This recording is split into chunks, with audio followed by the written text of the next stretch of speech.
بسم اللہ الرحمن الرحیم۔ تمام دوستوں کو السلام علیکم۔ دوستو، طارق بن زیاد جب اندلس کو فتح کرنے 7,000 کی مختصر فوج لے کر 4 بڑی بڑی کشتیوں میں سوار اندلس کے ساحلی علاقے جبل الطارق پر اترتا ہے تو باوجود مختصر سی فوج کے اس ساحلی پٹی کو بغیر کسی مزاحمت کے فتح کرتا چلا جاتا ہے۔ اس وقت اندلس پر جس بادشاہ کی حکومت تھی وہ عیسائی تھا اور تاریخ میں اس کا نام راڈرک بتایا جاتا ہے۔ جب بادشاہ نے یہ دیکھا تو اپنے سپہ سالار تدمیر کے ساتھ 30,000 کی فوج کو تمام ساز و سامان اور ہتھیاروں سے آراستہ کر کے میدان میں بھیجا اور دونوں فوجوں کا مقابلہ ہوتا رہا۔ بہت سی لڑائیاں ہوئیں اور ہر موقع پر تدمیر اور اس کی فوج کو شکست کا منہ دیکھنا پڑا۔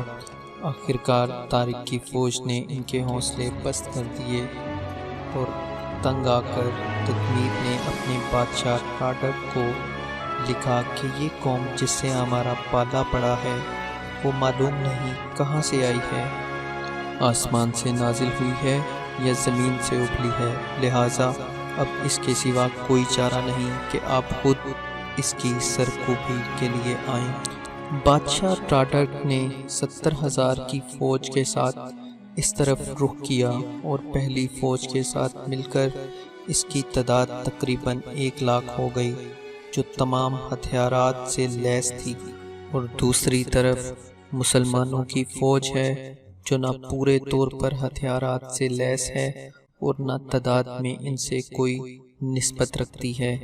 طارق کے ساتھ 7,000 افراد آئے تھے، پھر خلیفہ کی طرف سے اور 5,000 فوج آ کر ان سے مل گئی۔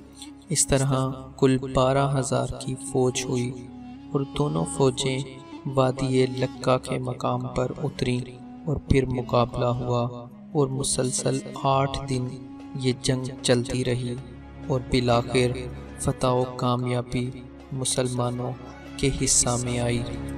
دوستو، عیسائی فوج بری طرح سے رسوا ہوئی، یہاں تک کہ ان کے بادشاہ خود راڈرک بھی قتل ہو گئے۔ دوستو، تاریخ ہمیں بتاتی ہے کہ طارق بن زیاد جب ساحل اندلس پر اترا تو اس نے اپنی فوج سے سب سے پہلے یہ حکم دیا کہ اپنی کشتیوں کو جلا دو۔ پھر فوج سے مخاطب ہو کر کہنے لگا کہ میں نے تمہیں یہ حکم اس لیے دیا ہے کہ تمہیں معلوم ہو جائے کہ تمہارے پیچھے سمندر ہے اور آگے طاقتور دشمن ہے، نہ تم آگے جا سکتے ہو نہ فرار ہونے کے لیے پیچھے جا سکتے ہو، اب صرف خدا کے بھروسے جہاد کرو اور یہاں اندلس میں اسلام کا پرچم لہراؤ۔ دوستو، طارق بن زیاد نے جب اندلس کے ساحل پر کشتیاں جلا دیں تو لوگوں نے کہا کہ عقل مندی کی نگاہ میں یہ غلط ہے، ہم اپنے وطن سے دور ہیں، واپس کیسے جائیں گے؟ اسباب کا ترک کرنا شریعت میں کہاں جائز ہے؟ طارق بن زیاد ہنسا اور اپنی تلوار پر ہاتھ رکھا، کہنے لگا کہ ہر ملک ہمارا ملک ہے۔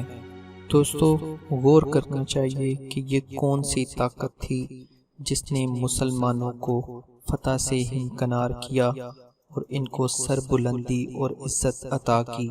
یہ صرف ایمانی قوت و طاقت تھی، اللہ پر اعتماد و توکل کی برکت تھی اور تعلق اللہ کی کرشمہ سازی تھی۔